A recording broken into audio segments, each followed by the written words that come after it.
Tell us your net worth. My net worth, Mr. Speaker, is 380 million.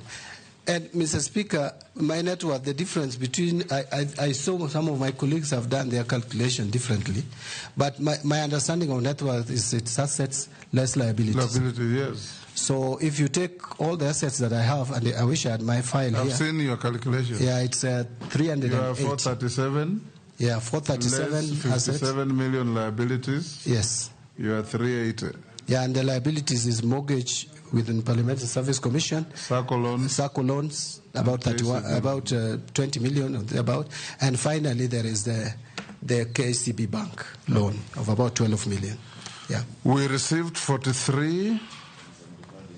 We received 34. The only deferred income, Honorable, the only deferred income I have is I have some I have two now, but the one for Parliament I don't know.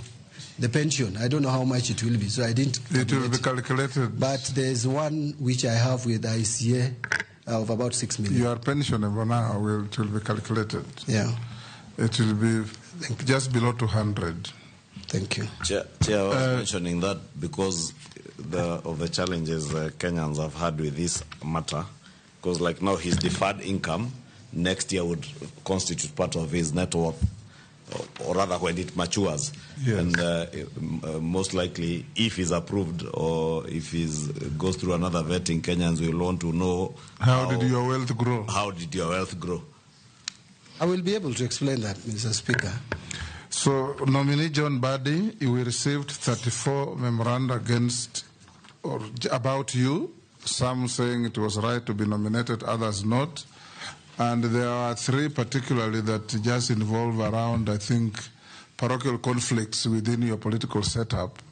But you have answered all of them. So we will